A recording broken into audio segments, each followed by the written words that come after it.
We're now recording, so welcome everybody. This is the forum meeting, the May forum meeting. It's the end of our calendar year. Before we get started, I want to have to read something to you as part of our agreement with major funding that we received this year. Poetry Society is supported by South Carolina Humanities, a not-for-profit organization inspiring, engaging, and enriching South Carolinians with programs on literature, history, culture, and heritage. This is the 682nd meeting of the Poetry Society, as far as I can tell.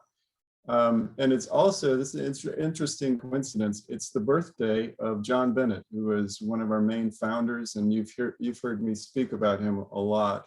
He was born on this day 156 years ago, 1865. And I also looked, and there have been, this is the 6th time that May 14th has been a forum meeting for the Poetry Society. So we are with a tradition within a tradition. The forum is the Poetry Society's oldest continuous meeting. It has been going from the very beginning and almost continuously for the first 100 years, except for the major polio outbreak in 1939 and last year when we had to cancel for COVID and we had not yet had Zoom to help us along. So the very first thing we always do at the May meeting is elect the new board for the coming season. And this year that has been done kind of behind the scenes through email, not a voice vote like we do when we're in person. So I want to introduce the new slate to you, some of whom are here tonight. So President, I will be repeating this gig. I'm going to be for my third term in a row president. Vice President Curtis Derrick is leaving us in that role, and he's being replaced by Arthur McMaster. And Treasurer Yvette Murray is replacing Mariah Martin. Recording Secretary will be Tina Baumus, new in that position. Corresponding Secretary Nancy Dew Taylor, also just joining the board, new next year. Members at large, Derek Berry returning, John Byrne returning, Daniel DeTiberis returning, Ethan Fugit returning, Tamara Miles, who will be new to the board as a member at large, and Charles Watts also returning. So saying goodbye to Curtis Derrick, who's just been I cannot say what a great boon he's been to the society and working on our funding and just giving me a lot of moral support. I am sorry to see him go. Mariah Martin has been just essential in our operations for the last several years. She was vice president and she took over a treasurer position when it became clear that Helen Brandenburg could no longer continue due to illness. Catherine McCullough is leaving the board in her at-large position, and Ed Gold, who is at-large and also recording secretary for last season. He's stepping off that portion of the board, but he will continue running the Skylark Prize, which is a prize that we've been awarding for 100 years. And I think that's his great love, and he is very good at it. So he's going to continue doing that. All right, so anyway, that's the election, that's the new board. I think we've got that covered. And I think it's time for the announcement of the contest winners. I think, and I know I've looked through the faces, and there are a lot of people here tonight who have won contests, so you'll be excited to hear that. So Charles.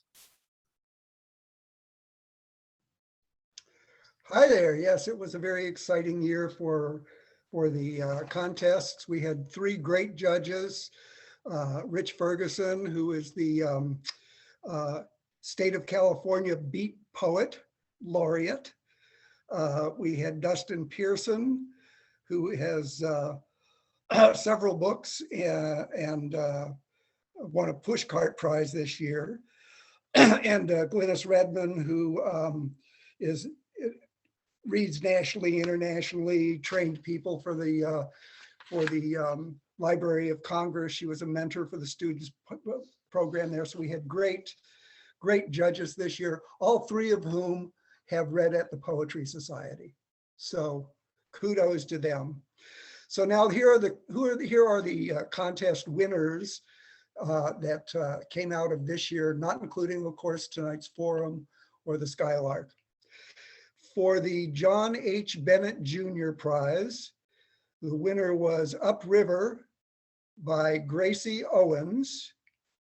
And the judge's comment was short and sweet, a short, photographically clear and complex survey of Charleston.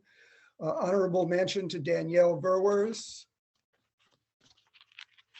The John Robert Doyle Jr. Prize, the winner was The Ninth of a 10-Hour Drive by Ashley Crute.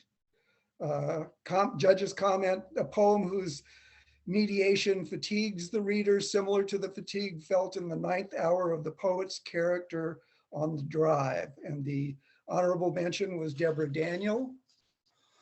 The Sandy Eubanks Memorial Prize, the winner was Sonnet in a Time of Contagion, also by Ashley Kraut. This was a longer judge's comment. It has a strong opening that sets the mood and pulls the reader in. The poem is forbidding and relentless. Like the line that appears later, you could be coated with it. That's what this poem does. It not only coats the reader with a dark sense of our current disease, but coats the reader in a grim mood and doesn't let up. Honorable mention, Kit Loney. The Gertrude Munzenmeyer Prize, winner, In This Summer Distance, Deborah Daniel. Judge's comment, the poem In This Summer Distance emanates with both beauty and sorrow. The tension and pacing woven throughout contributes to its timely and poignant message.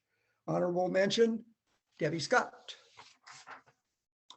The Peter Pan Prize, winner, Daddy's Girl, Mary O'Keefe Brady. Judge's comment, the lyricism in Daddy's Girl creates space for the emotional narratives, allowing the poem to register in a lovely, heartrending manner. Honorable mention, Deborah Daniel. The Patricia and Emmerich Robinson Prize, winner, On Cathedral Steps by our very own Daniel Verwers. Comment, a well-rendered poem, a snapshot that extends beyond the page, delivering a mournful yet wistful mood. Honorable mention, Jerry Chaplin. The Dr. Linda Veldheer Memorial Prize, winner, Redemancy If by Nick Sweet. Comments on the other page. A formally impressive exhibit of the growth one experiences in love and of how love can grow all parties into a new imagining. Honorable mention, Emery Jones. And those are our winners for this year. And congratulations to all. I'm glad a few of you are here.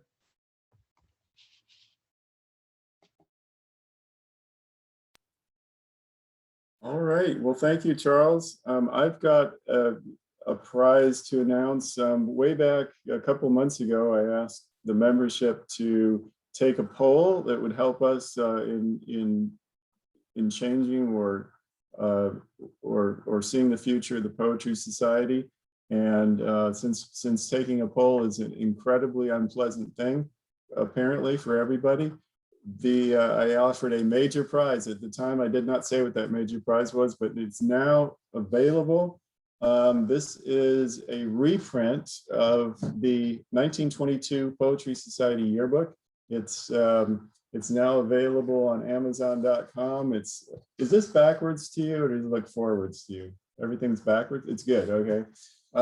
So it turned out really beautifully. It's got a beautiful etching in it and all the poems, 66 pages. It is available on, I'm gonna do a public chat. Let's see. I don't know how to do that. I was going to send a link. Yeah.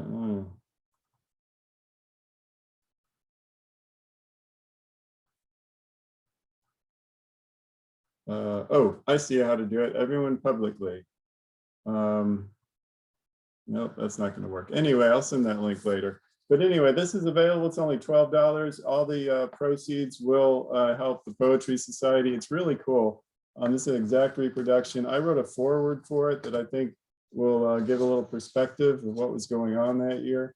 And I think you'll enjoy it. This is the first in what I hope is many reprints of Poetry Society yearbooks that will be coming up available to you. Oh, and by the way, the winner of that, that's where I was going with all this. The winner of that was Carol Frischman. So she is a member in, I believe, Arizona. And I don't know if she's here tonight, but she won it. All right, so the Skylark Prize is our next thing. And Ed is going to say a few words about that and then introduce the Skylark Judge. Yep. Jim was right. That is where my heart is. The Skylark is great. And I just want to thank Oliver Bowman, has been doing this for about 200 years. Ellen Hyatt have been the first level judges, and then Kit Loney is our final judge.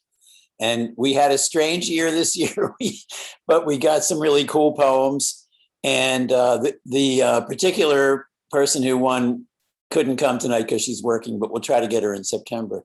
But let me turn it over to Kit Loney, our fabulous final judge, who has the terrible, terrible duty to pick between these mind-blowing last 4 or 5 poems. Are just, it's really, I'm so glad I'm not a judge for this thing. So Kit, thank you so much. And here we go. I'm going to mute myself.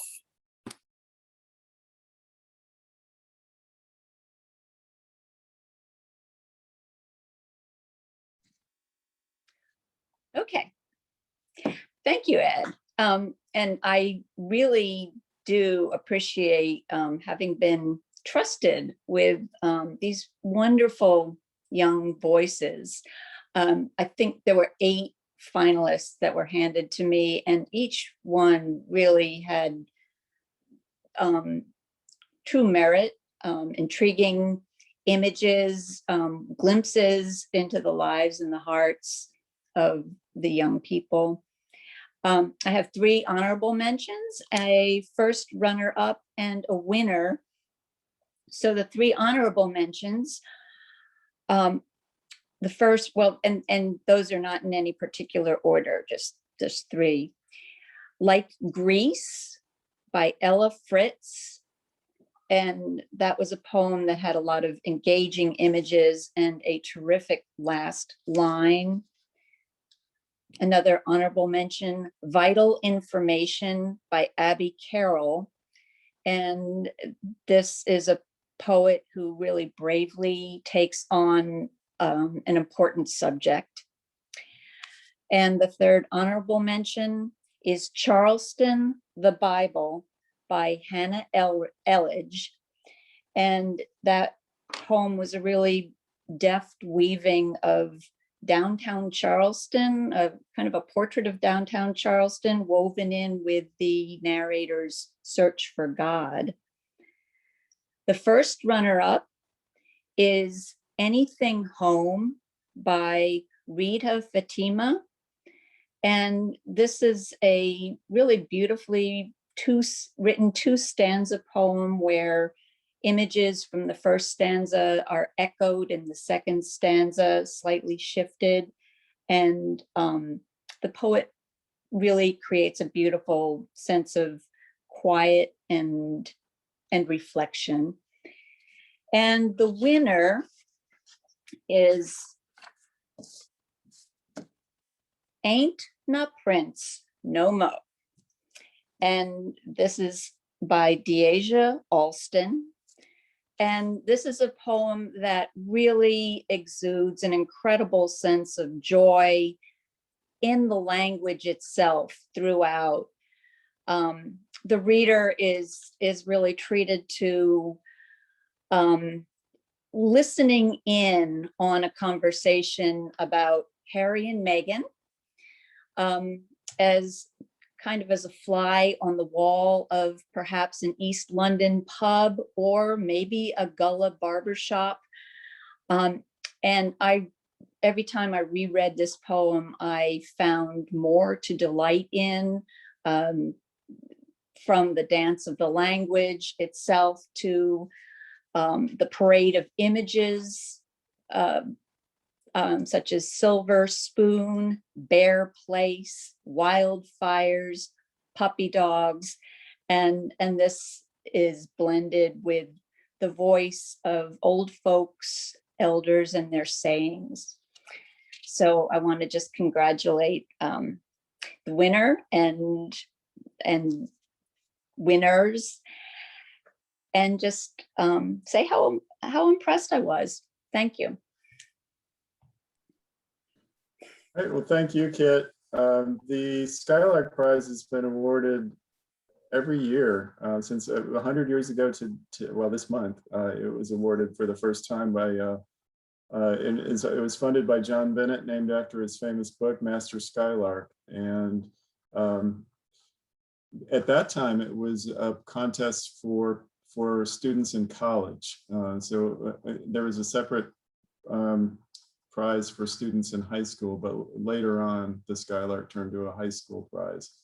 And it's got a long history. And the forum has a long history too, like I said, going back 100 years.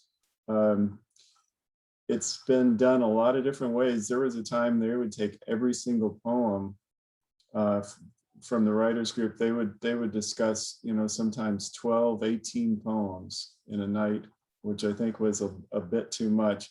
Some years ago, about 15 years ago, we changed it to the top 3. So called out the rest of the entries and just kind of focused on the top 3. I think it's going to make for a much more engaging night than trying to keep 18 poems straight in your head and then vote on which one was best. With that, I am going to let Derek Barry, who's up next, is going to introduce Keith Flynn for us. So Derek, take it away. Hello, I am really pleased to be introducing our poet, Keith Flynn, zooming in from Western North Carolina. Keith is a poet, I believe, of like the Homeric tradition, or the tradition of Bob Dylan, and the tradition of campfire storytellers and back porch banjo pickers. I've gotten to hear him read on Zoom and read with him on Zoom, not yet in person, but hopefully in the future. And I'm just really entranced by the way that he weaves poetry into this kind of gospel. Startling and deeply moving and often musical. Keith's poems offer us an original voice. And he's also a dynamic performer, which you will see tonight. So we're gonna like gather around the metaphorical digital campfire to hear him share his work. If you'd like to read those poems, you can find them in his books, including The Talking Drum, The Book of Monsters, The Lost Seed, The Golden Ratio, and Colony Collapse Disorder. He has a lot of amazing books. His most recent collection, The Skin of Meaning, published in 2020 by Red Hen Press, is this like whirlwind examination of America in just like a polyphony of voices, from like the comic book splash of Wonder Woman to the voice of Nina Simone and the dark scenes of Caravaggio and the rollicking tunes of rock and roll. It's a book that examines death and violence and the mysteries of the world in which we reside. He's a really accomplished poet with further publications in the American Literary Review, Crazy Horse, Ecotone, Rattle, the Southern Poetry Review, Shenandoah, and many, many, many, many other journals. He's been nominated for a Pulitzer Prize and National Book Award, and he was awarded the Pomonic Poetry Prize in 1996 and the 2013 North Carolina Literary Fellowship. And prizes are good and all, but let me say something about Keith's work. You know, most people don't want to hear what people say behind their backs, but I know of Keith Flynn mostly through word of mouth. So I want to share about the things that people say behind his back. And this is what I know of Keith through reputation. He is a generous and thoughtful editor. He founded and edited the Asheville Poetry Review in 1994. And since then, the review has published more than 1,500 writers. He is in a community of writers from all around the world. He cares deeply about creating community, creating communion, and to place those writers in conversation with each other and with the world. And he's also a believer in the power of, live poetic space and performance. He's hosted musical and poetry performances for many years at the White Rock Hall. And I hope that we at Poetry Society can join in that community with him tonight as we gather around the campfire. So welcome to the Poetry Society, our forum reader and our final reader of this main season, Keith Flynn.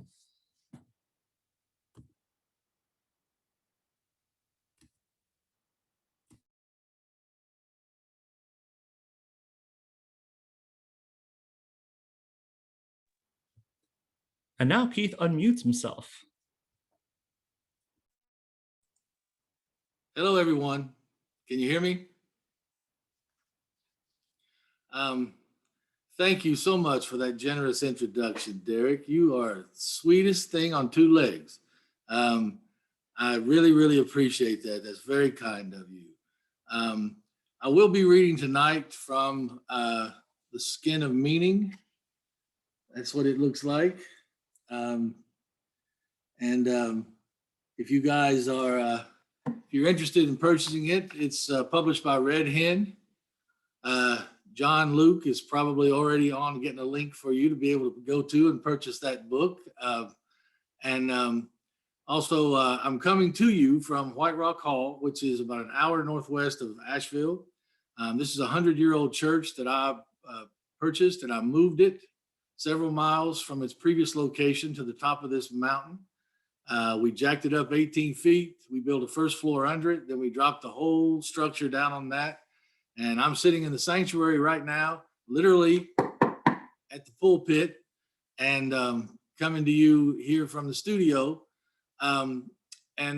We do a show here, a video show called Live at White Rock Hall. We bring in nationally known authors.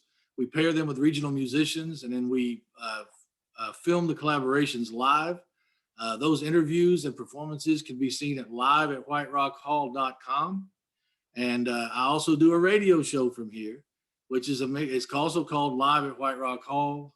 Several radio stations pick it up, and that's a mixture of poetry and music and performance and history.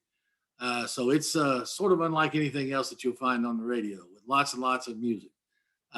So having said that, we'll start out, since we're coming to you from the church. First poem I'll read to you is called Prayer. Red spruce trees that yield their wood for the violins made in Cremona, Italy, grow in the same valley and have done so since the 1500s, including the Stradivarius tables and arms that produce the sweetest sounds known to man. 650 or so instruments worth millions, played by students in worship of a tone they cannot reproduce any other way. A single man stands fingering the strings in the Dolomites among the reverent limbs of the lovely spruce, making a song that the wood can recognize as the new violins are slowly forming in the ageless, swaying trunks.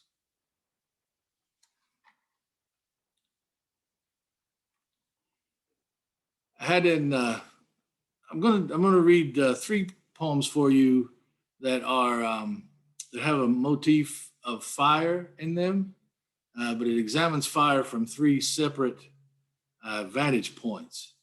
The first one is called Portrait of the Artist as a Spark, and it was written as a result of me getting in an accident and being burned, third-degree burns on both of my legs, and pretty seriously. And also, I want to start this one with a little bit of blues. Can I sing a little bit for you? Everybody be all right with that? We're in the church here. You know, we gotta make sure that we keep a soulful voice raised in this enclosure. Don't you mind people grinning in your face. Lord, don't you mind people grinning in your face, and just a bear, ooh, this in mind. A good friend is hard to find. So don't you mind people grinning in your face. You know that people will forsake you, your brothers and your sisters too. And Lord, when you're in doubt, oh, they're gonna throw you down. So don't you mind people grinning in your face. Lord, don't you mind people grinning in your face. And just a bear, ooh, this is mine. A good friend heart. So don't you mind people grinning in your face.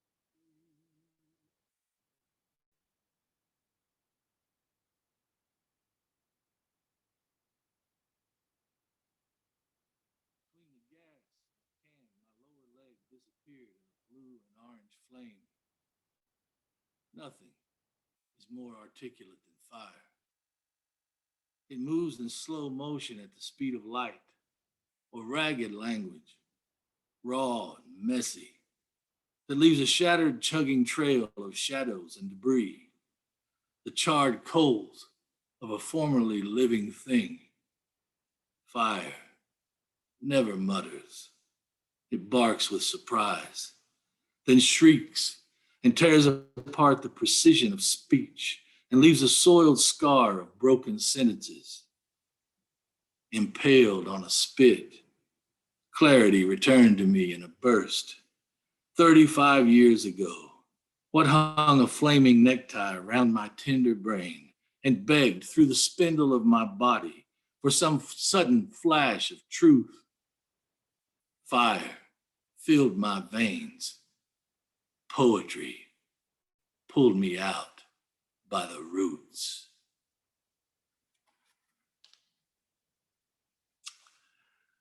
I'm going to read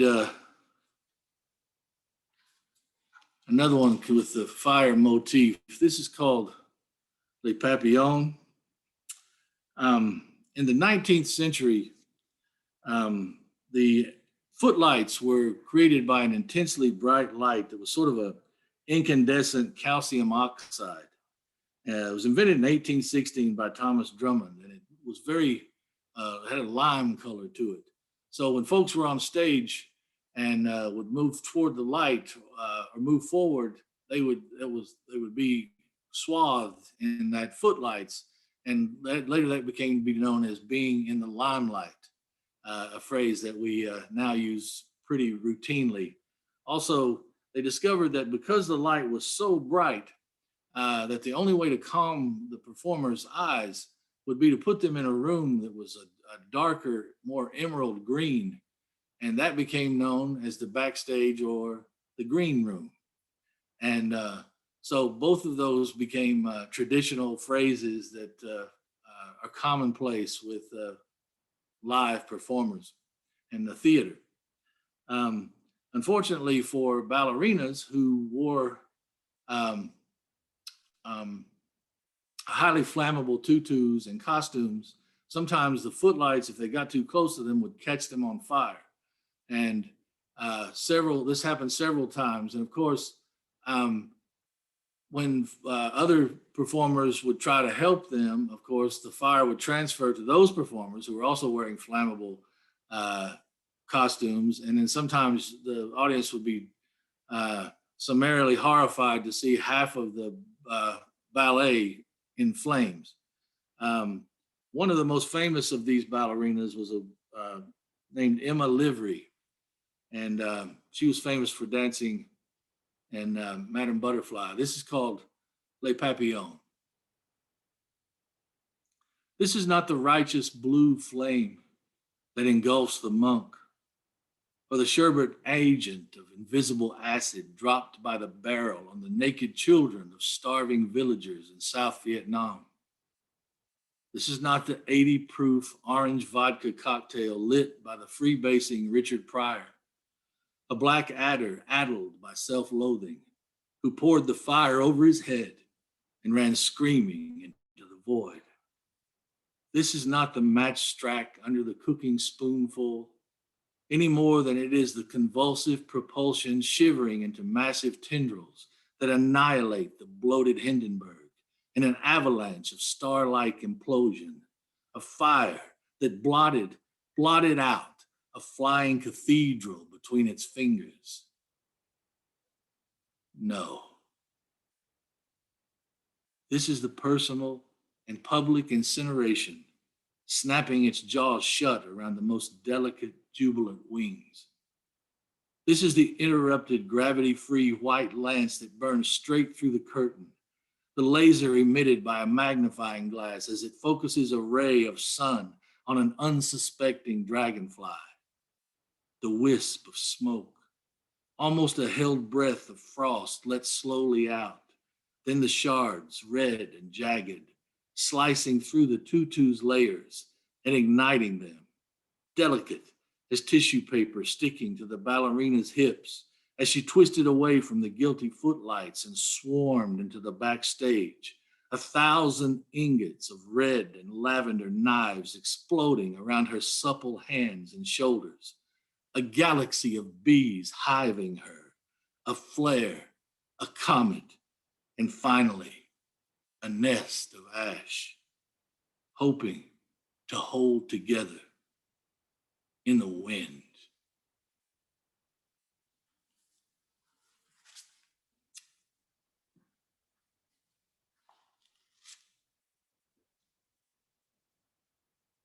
Dear reader, when our bodies merge, there is a sanctuary where all the ghosts of our gathered past assemble to worship. And in order for our minds to find the way, they set themselves on fire.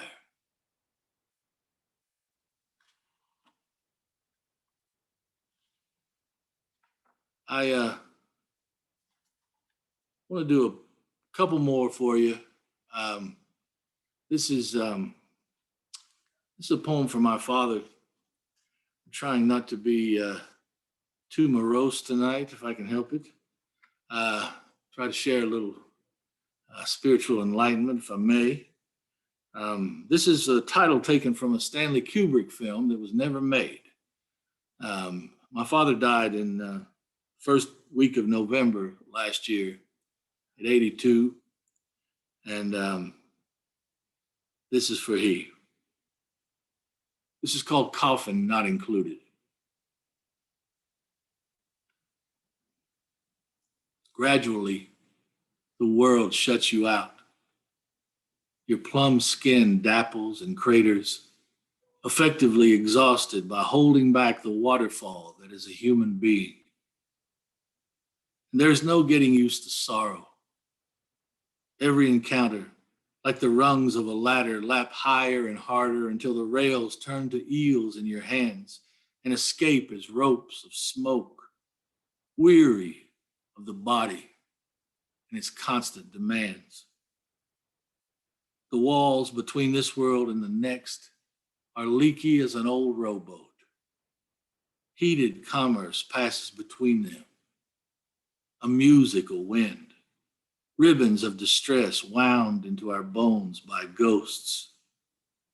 Because music can pass for conversation, says things not entirely human, beyond the realm of words, notes hanging on their wires like unruffled birds. How we are usually complicit in the things we complain about, and yet we have so little control over what we create. Music makes me do just what it wants me to.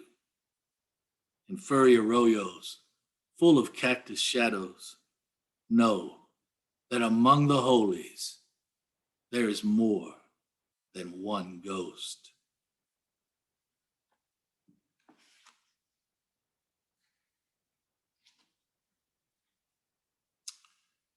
How's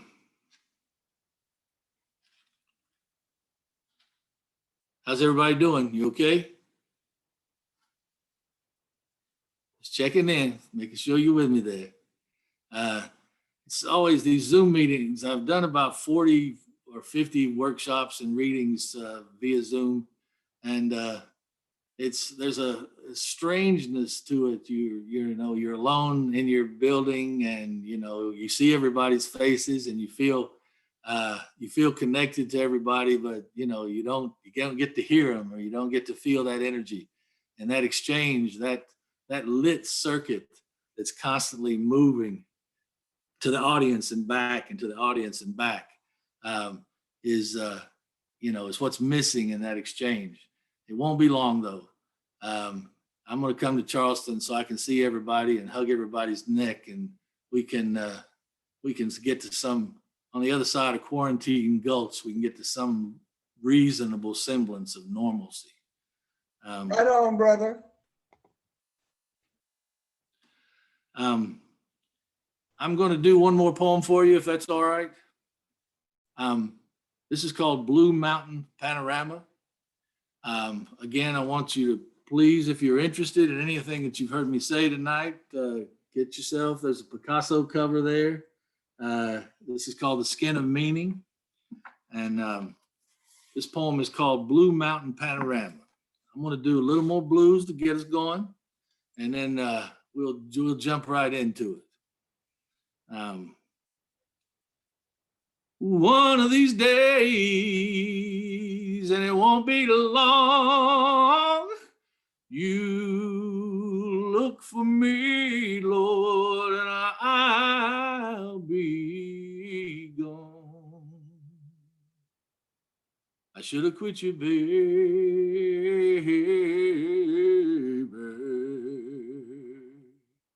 a long time ago now.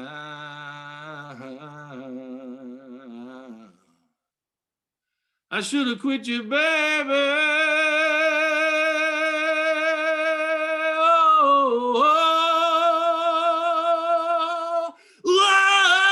Oh, a long time ago.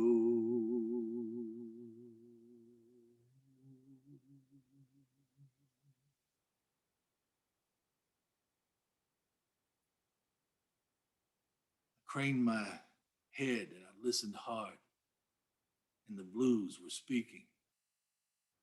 2,500 feet up Mount Ararat, I was riding the Lincoln Highway, where the homespun Allegheny Mountains meet the nonlinear patchwork knobs of the spent Pennsylvania Appalachia. German, Dutch, and Amish squares are interrupted by the chess pieces of church spires. Silent giant windmills spread across the bald ridges, like trees without their gown of leaves, spinning their mantis arms to catch the flow that fuels the towns.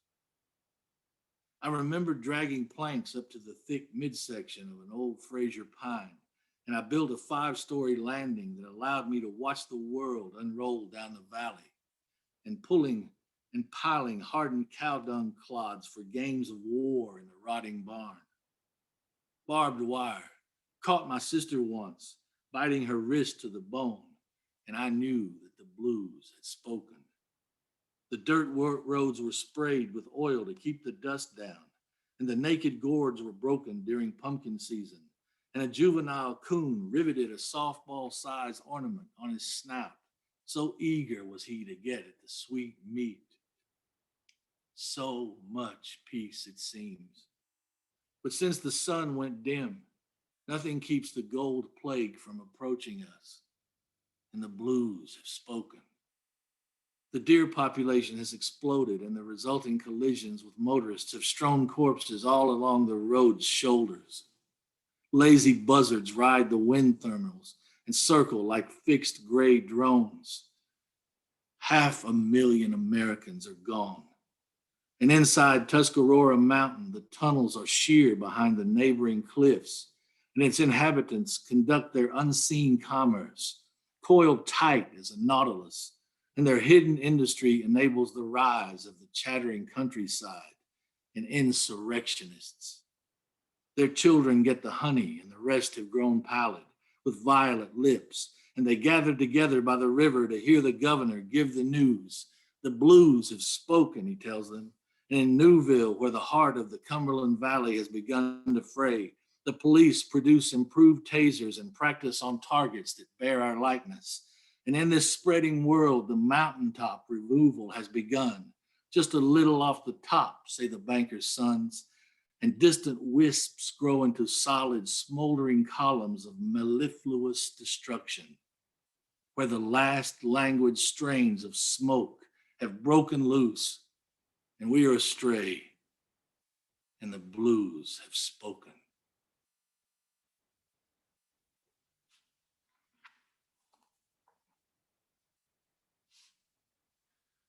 Thank you all so much. Thank you so much. I really appreciate that.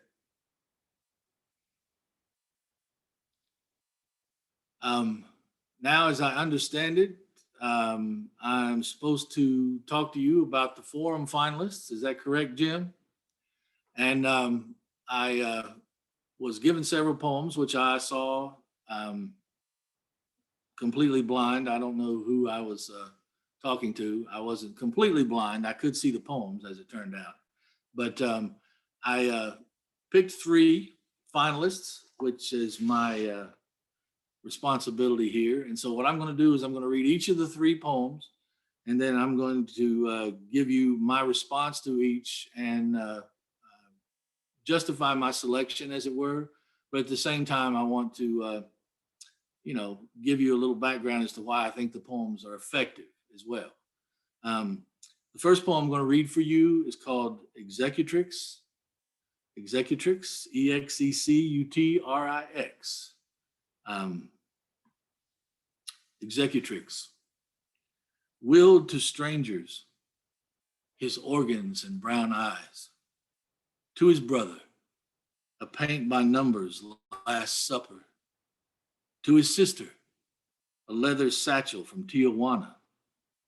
His son's children claimed the heirlooms, synthetic ruby ring, Bavarian music box. What the executrix kept, his worn 78s and faded photos, his German-Irish temper, his Patterson high school clipper. She longs to know the 1939 Hank, winning his way with words of wisdom, and his friends, Spaghetti, Gertie, and Rummy, who flays the world in its existing ways. She likes Rummy best. Bets he's the one who taught Hank to tell the world to go piss up a rope. No way now to ask the scrap club women, the rifle club men, what was Hank like then? Did he dance on tables? Turkey hunt the Alleghenies? How did he learn to blend? Then genuinely disappear?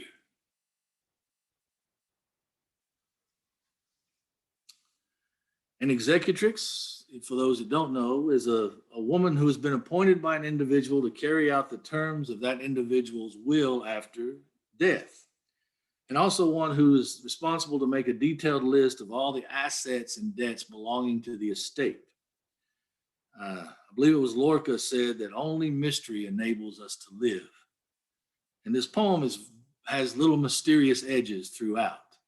It's almost an anti-elegy, in that it celebrates a departed figure by naming the clubs he joined, the hobbies and music he loved, the nicknames of the friends who knew him best, the precise things that he left behind and who he left them to. Each stanza is a list that enumerates the chronology of events that constitute a life, but without detailing the emotional makeup of the protagonist. In this way, I feel the poem is about the supreme inability to ever truly know anybody's inner life, no matter how intimate you are with them. This poem maintains its mysticism until the end, when it would seem that the evidence presented would define the life that it comprised, but no matter how much the departed figure blended with his surroundings and his compatriots, his motivations are still hidden. His inner will is never transparently revealed. The poem, I feel, is very effective in that it seduces the reader with lists that are meaningful in the material world and a music inside the quatrains that is balanced and even tempered in its word choices, but almost flat in its passive verb considerations. In that way, it sort of mimicked the unknown quantities of what is around. There are not bursts of action verbs happening throughout. The poem hints at an exciting life well lived, but never commits to that assertion. And the final pronouncement is a culmination of these events leading to nothing, as the figure is ultimately a shadow, a flicker, one who found a way to never be pinned down in their actual life and has disappeared once again as the life is extinguished. What is left behind really are things, and they're meaningless. A human being in love with mystery is never finished, but one who values privacy above all else is not on the hunt, but in the brush, hiding from all the tangible aspects of full soulful commitment. This poem is subtle and effective in its ability to maintain the reader's expectation and yet leaving its indictment open to the reader's interpretation at the close. We're also never given the background and relationship of the executrix to the deceased and who the executrix is, and are in that way given a little extra bit of icing that is never resolved.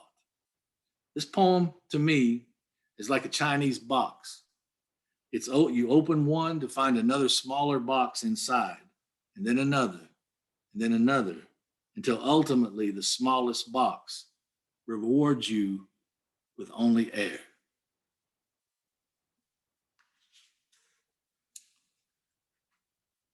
All right, we're going to look at another one of the three finalists. This is called Calypso and Odysseus, Autumn. I wish I could hear them just this once. The two of them sitting on a bench deep in a forest. Calypso and Odysseus on her magical Greek isle, under the leaves of alder and black poplar. Here, in senior living, it's oak, long leaf pine, and a Charleston bench set back in the holly. Here, no goddess, but a mortal long past the age of tight skirts and boots. Here, an Odysseus who knows Calypso was loved before, that she glowed in the arms of others. He has crossed foaming water, foiled death, and lost his fortune, but he has found her. And if we slipped close and listened to this white-haired couple, we'd hear no chatter, no song of desire or dread of what's to come, but silence. A soft sigh, perhaps, a look or a smile that reminds each other that they are not alone. There will be another sunrise.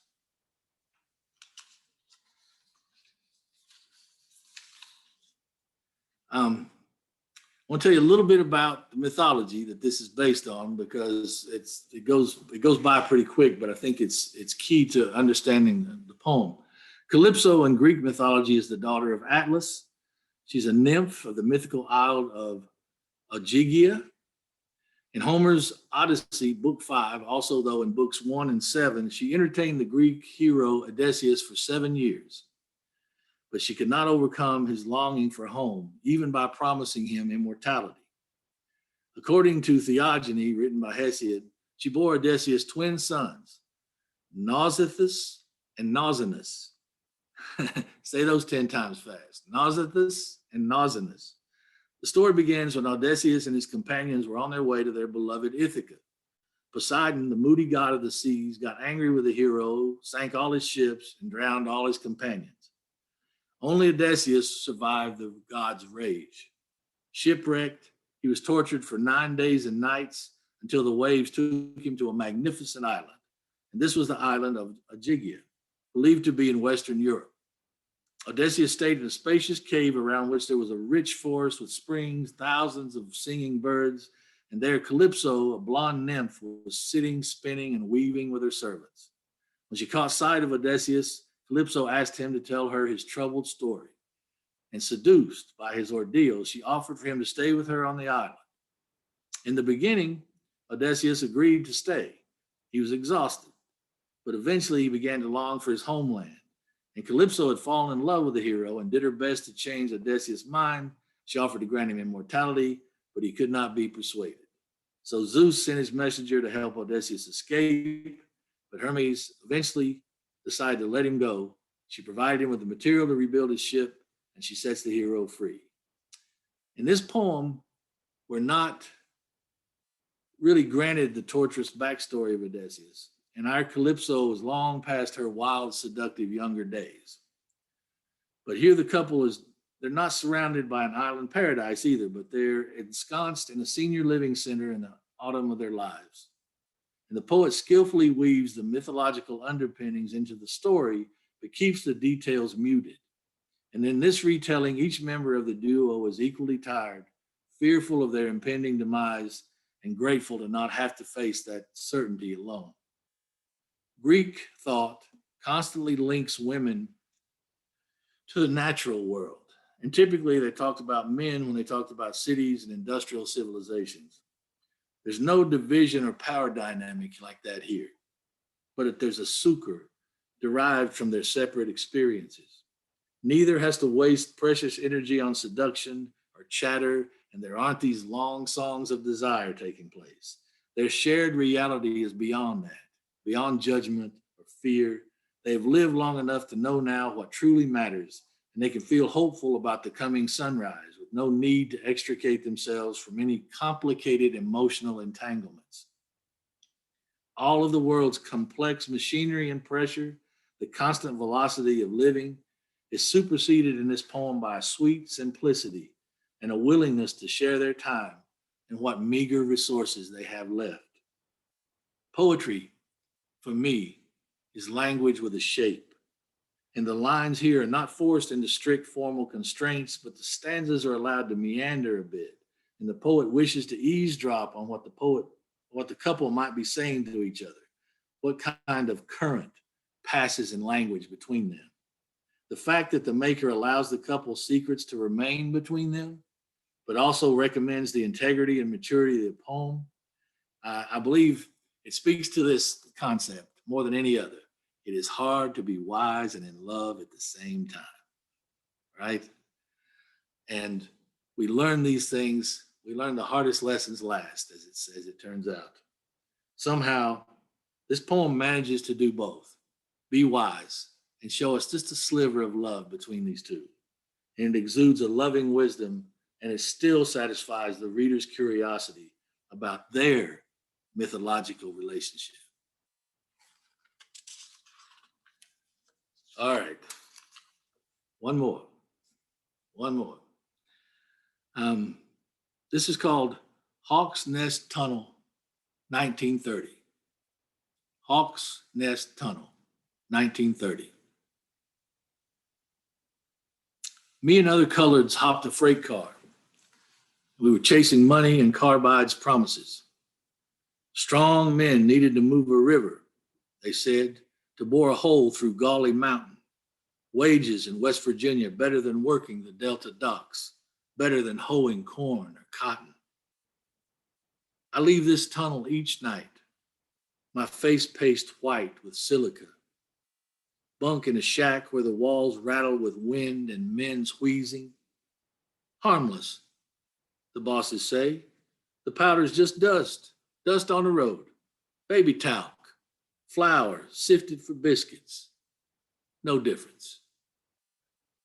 10 men are waiting to take my job. So I dig graves at the base of the mountain and I keep quiet. But no one keeps count now. The boss, who wears a mask and doesn't know any man's name, says the only number that matters is the distance we drill. I send my money home. I don't play cards. I don't shoot craps. Tonight, I'll find a lamp and ride home. Dear Emma, life's good here, and the honeysuckle smells like home. On Sundays, the preacher gives services under the trees. Is Jinx as tall as me yet? Tell him not to come. Not just yet. Keep some money for yourself, honey. Buy a yellow dress. I'll cover my cough with my sleeve, and I'm careful to keep the paper clean.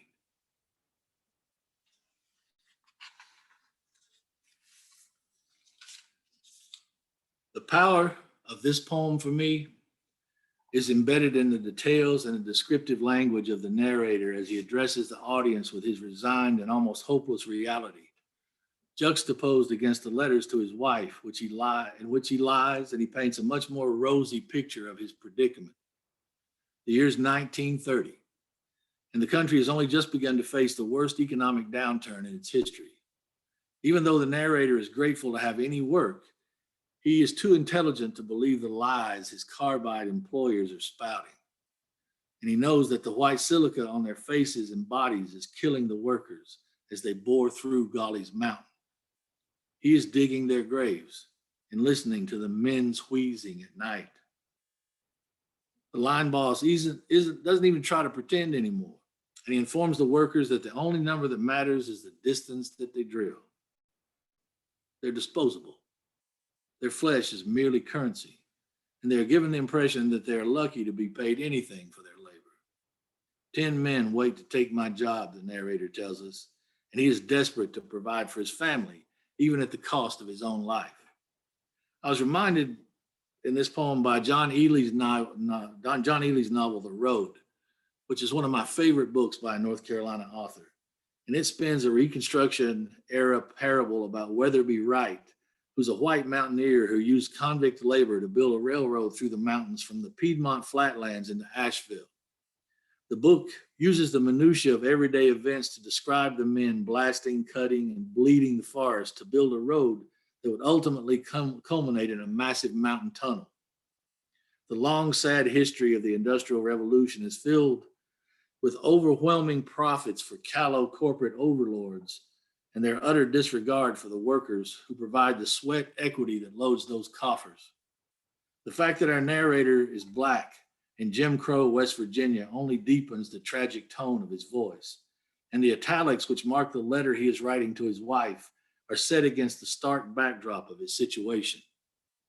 The last remarkable detail in the final stanza, after he tells his wife not to send their son just yet and to buy herself a yellow dress with the money he's sending, is distilled in the knowledge that he must cover his cough with his sleeve and be careful to keep the letter's paper clean. The overall effect of this dual performance is heartbreaking to me, and the poem allows itself a musicality that does not intrude on the story, but indeed augments the poem's power and intention. The sonic architecture of the poem is built from a codified and vivid use of alliteration. The sonic, it's like, for instance, wages in West Virginia, better than working the Delta docks. The powder's just dust on the road, baby talc, flour sifted for biscuits. You hear the bees, baby, powder, dust, biscuits. Same with the other, wages, West Virginia, working, Delta docks. Also, he tries to assuage any fears that his beloved Emma might feel by telling her that everything is fine and the honeysuckle smells just like home. Vladimir Nabokov wrote that literature is life with all the boring parts removed. This poem reads a little like a short story narrative, and yet in just 27 lines, which are very rich with detail, this poet has painted a heartbreaking portrait of the Black working experience in the first half of the 20th century. So, 3 pretty good poems, y'all. And I know that everyone has to vote now on the one you like best. I think John Luke is sending you now a link so that you can vote. Vote for your favorite of the 3. Again, the 3 poems are Executrix, Calypso and Odysseus, Autumn. And the last one is Hawk's Nest Tunnel, 1930. I want to remind everybody there's going to be a workshop tomorrow that I'll be teaching from 10 a.m. till noon. Be fantastic to see any and all of you there. Also, for those of you that haven't gotten it yet, or those that do have it, a lot of what will be being taught tomorrow will be taken from my book, The Rhythm Method, Razzmatazz, and Memory, How to Make Your Poetry Swing. And so for those that do have the book, you might want to have it close by tomorrow. For those that don't have it, what are you thinking? You need to get a copy. Again, that's The Rhythm Method, Razzmatazz, and Memory, How to Make Your Poetry Swing. Thank you so much for your time tonight. I really appreciate you.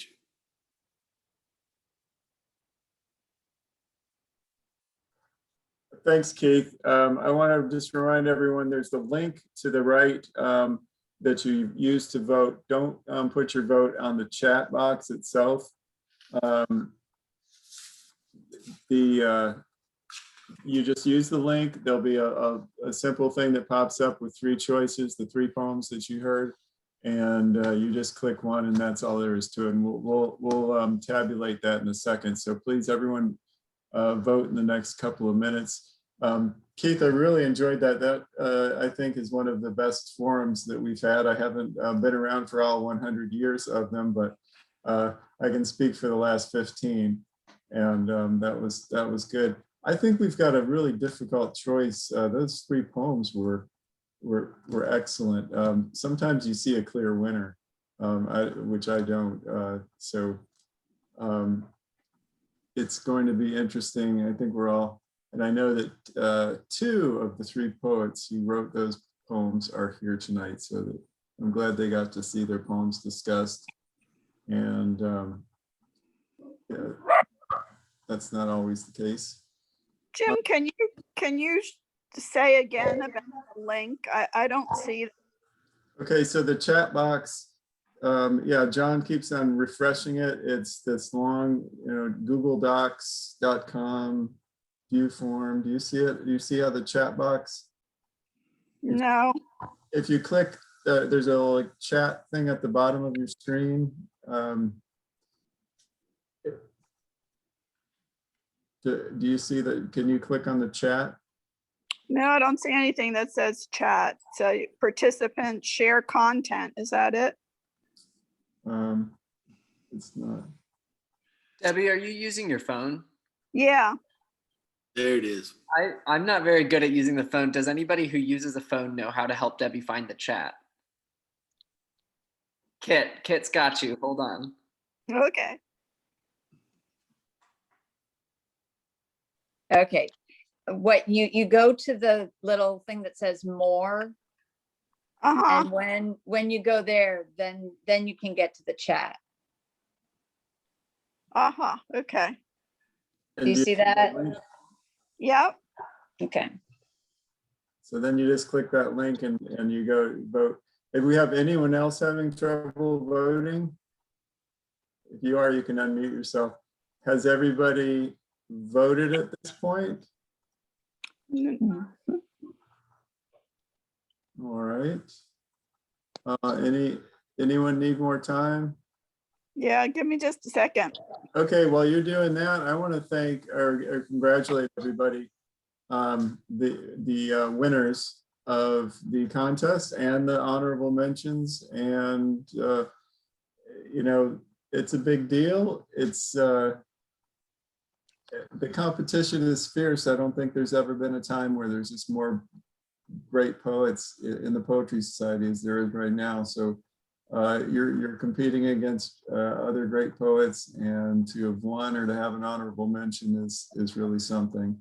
And once again, congratulations to Carol Fishman for winning the contest for the poll, for the big poll that we took. I'll be mailing that book out to you, Carol, in no time at all. And also the checks for all the winners will be mailed out. Mariah will be mailing those checks out to you, I hope, very quickly. So you should look for those in the mail. Although the mail itself isn't all that quick nowadays. But if I believe everybody has voted at this point. So so John has, oh, Charles, okay, we now know the winner. I don't know, it feels like Keith should announce this, but Keith, do you have access to this? Can someone, let's see.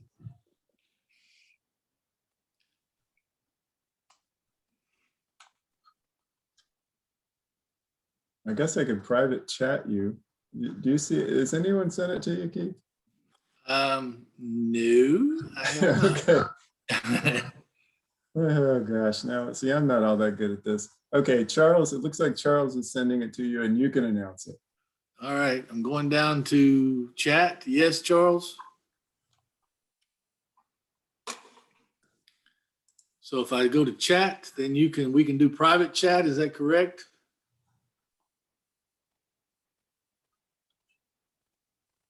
Unmute, Charles. He's sending it to you, I believe. Okay, brother. Thank you. So it has to be private.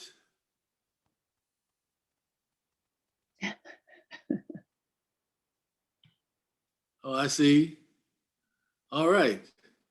Now, first and foremost, before I say who won, I want to congratulate everyone. Like I said, I didn't know who had written what, and I enjoyed all the poetry. I really felt like these three were stronger than everyone else, but there was very little difference in terms of the quality between them, in my opinion.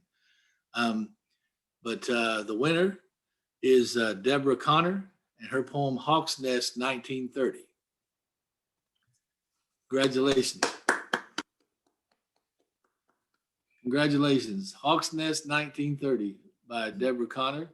And Deborah, you're going to get a little special something here. Is Deborah here?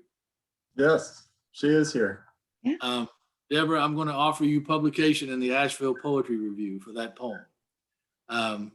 So if that doesn't intrude with any publications that you guys have, Jim, then I'll happily take that poem and publish it in the next issue of the Asheville Poetry Review, which will be out in December.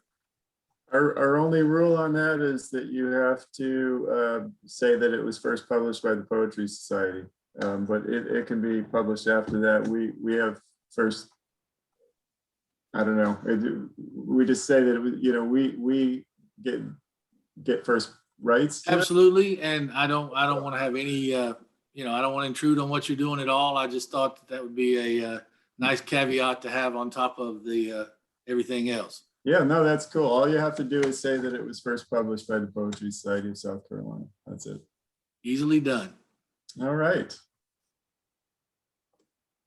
Well, I guess that's it. And thanks for talking about your workshop. I don't know how many spots, or I don't even know if we're keeping track anymore, but so sometimes these workshops kind of fill up, but you can go to the website and see if you can do that. It's tomorrow morning, 10 o'clock to noon.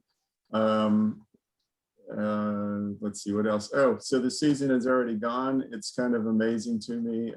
We kind of rose from the ashes for this. We canceled our last 3 meetings last year. We didn't know what was going to happen. We looked towards the fall and it didn't look like COVID was going anywhere, and we didn't know what we were going to do. And we so decided to do this online, and we have rounded out the entire season at this point, sometimes thinking, well, maybe we could come back in person. Never happened. But in the fall, I really think that all signs point to yes, to quote the Magic 8 Ball, that we will be back in person and simultaneously Zooming. So if you join us from anywhere in the world, you'll be able to watch it, and we'll be in person.